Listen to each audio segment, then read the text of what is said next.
In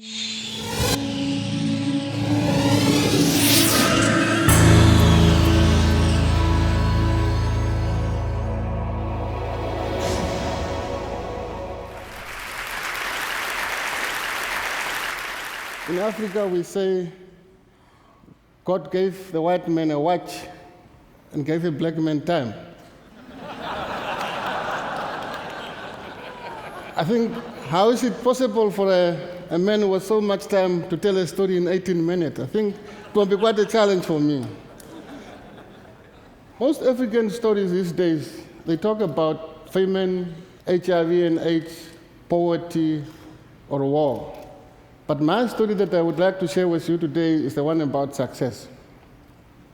It is about a country in the southwest of Africa called Namibia. Namibia has got 2.1 million people, but it is only twice the size of California.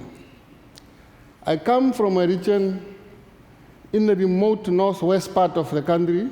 It's called Kunene region. And in the center of Kunene region is the village of Sesfontein. This is where I was born. This is where I'm coming from. Most people that are following the story of Angelina Jolie and Brad Pitt will know where Namibia is. They love Namibia for its beautiful dunes that are even taller than the Empire State Buildings. Wind and time have twisted our landscape in a very strange shapes, and these shapes are speckled with wildlife that has become so adapted to this harsh and straight land. I'm a Himba, as I'm standing. You might wonder, why are you wearing these Western clothes? I'm a Himba, a Namibian. The Himba is one of the 29 ethnic groups in Namibia. We live a very traditional lifestyle. I grew up herding, looking after our livestock, goat, sheep, and cattle. And one day, my father actually took me into the bush. He said, "John, I want you to become a good herder. Boy, if you are looking after our livestock and you see a cheetah eating our goat, cheetah is very nervous. Just walk up to it, and smack it at the backside. And he will let go of the goat and run off." But then he said, "Boy, if you run into a lion, hey, don't move. Stand your ground. Puff up. Just look it in the eye, and it may not want to fight you."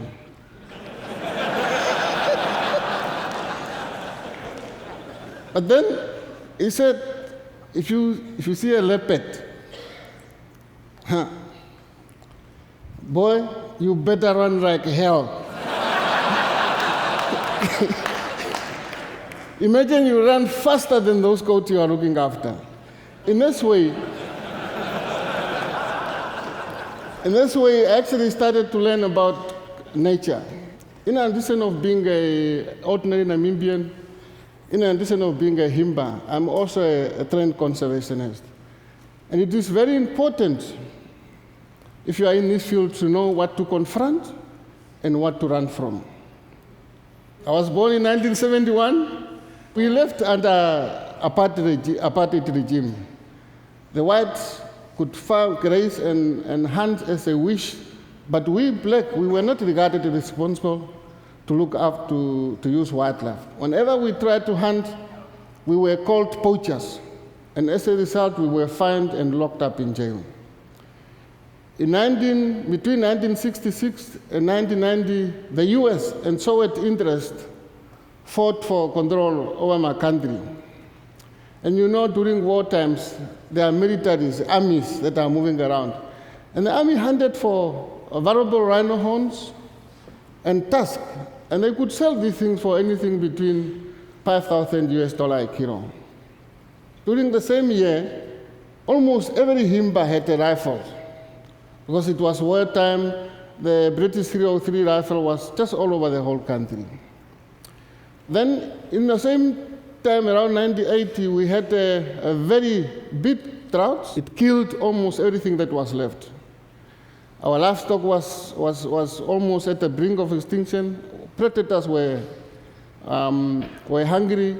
I remember a night when a hungry leopard went into the house of one of our neighbor and took a sleeping child out of the bed.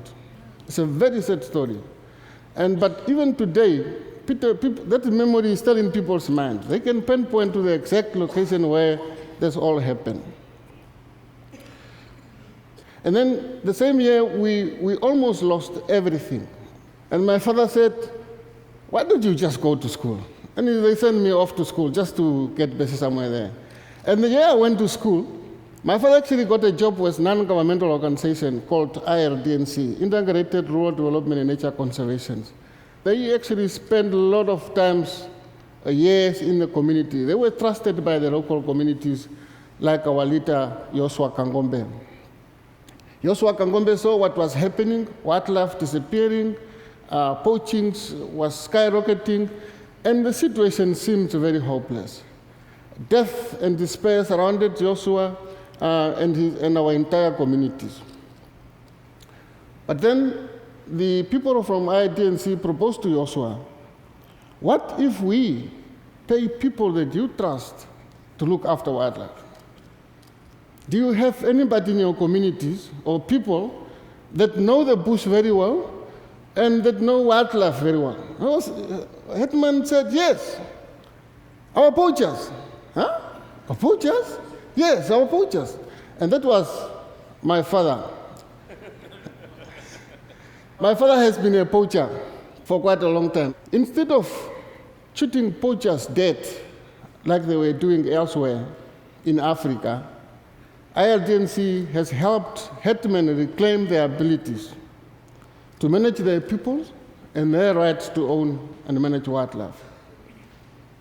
And this, as people started feeling ownership over wildlife numbers started coming back, and this actually became a foundation for conservation in Namibia. With independence, the whole approach of community getting involved was embraced by our new government. Three things that actually help to build on this foundation. The very first one is honoring of tradition and being open to new ideas. Here is our tradition. At every Himba village, there is a sacred fire. And at this sacred fire, the spirit of our ancestor speaks through the headman and advise us where to get water, where to get grazings, and where to go and hunt. And I think this is the best way of regulating ourselves on the environment. And here's the new ideas. Translocating rhinos using helicopters, I think it's much easier than talking through a spirit that you can't see, isn't it? And these things we were taught by outsider. We learned these things from outsider. We needed new boundaries to describe our traditional lands. We needed to learn more things like GPS, just to see whether can GPS really reflect the true reflection of the land, or is it just things that are made somewhere in the West? And we really wanted to see whether we can match our ancestral map with digital maps made somewhere in the world. And through this, we actually started realizing our dreams, and we maintained honoring our traditions, but we were still open to new ideas. The second element was that we wanted to have a life, a better life where we can benefit through many things. Most poachers, like my father, were people from our own community. They were not people from outside. These were our own people. And sometimes once they were caught, they were treated with respect, brought back into the communities, and they were made part of the bigger dreams. The best one, like my father, I'm not campaigning for my father, they were put in charge to stop others from poaching. And when this thing started going on, we started becoming one community, renewing our connection to nature. And that was a very strong thing in Namibia. The last element that actually helped develop these things was the partnership. Our government has given legal status over our traditional lands. The other partners that we have got is business communities. Business community helped bring Namibia onto the world map, and they have also helped make wildlife a very valuable land uses like any other land uses such as agriculture. And most of my conservation colleagues today that you found in Namibia has been trained through the initiative or through the involvement of World Wildlife Fund in the most up-to-date conservation practices. They have also given funding for 2 decades to these whole programs. And so far, with the support of World Wildlife Fund, we've been able to scale up a very small programs to a national programs today. Namibia or Sesfontein was no more an isolated village somewhere hidden away in Namibia. We realized that we are now part of the global village. 30 years has passed since my father's first job as a community game guard. It's very unfortunate that he passed away and he could not see the success as I and my children see today. When I finished school in 1995, there were only 20 lions in the entire Northwest in our area. But today, there are more than 130 lions.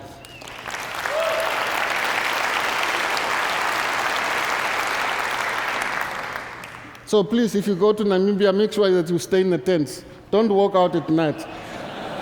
The black rhino, they were almost extinct in 1982. But today, Kunene has the largest concentration of black rhino, free roaming black rhinos in the world. This is outside protected area.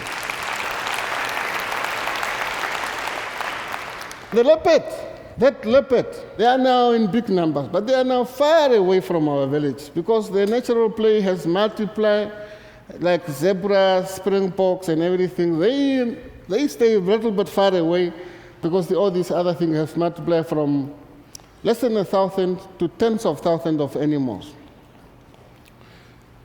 And what started as a very small community rangers getting community involved has now grown into something that we call conservancies. Conservancies are legally instituted institutions by government, and these are run by the communities themselves for their benefit. Today we have got 60 conservancies that manage and protect over 13 million hectares of land in Namibia.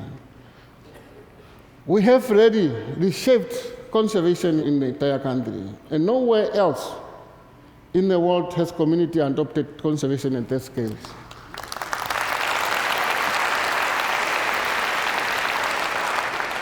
In 2008, conservancy generated $5.7 million. This is our new economy. Economy based on the respect of our natural resources. And we are able to use this money for many things. Very importantly, we put it in education. Secondly, we put it for infrastructure, food. Very important as well.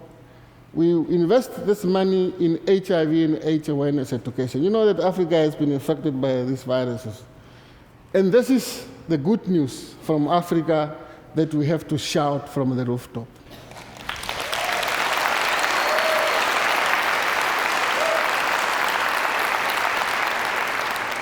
And now, what the world really needs is for you to help me, Ted, to help me and our partners take some of what we have learned in Namibia to other places with similar problems. Places like Mongolia, or even in your own backyards, the northern Great Plains, where buffaloes and other animals have suffered and many communities are in decline. I like that one. Namibia serving as a model to Africa, and Africa serving as a model to United States.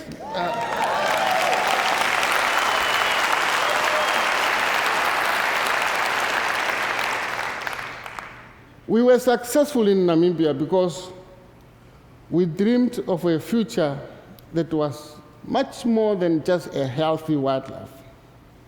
We knew conservation will fail if it doesn't work to improve the life of the local communities.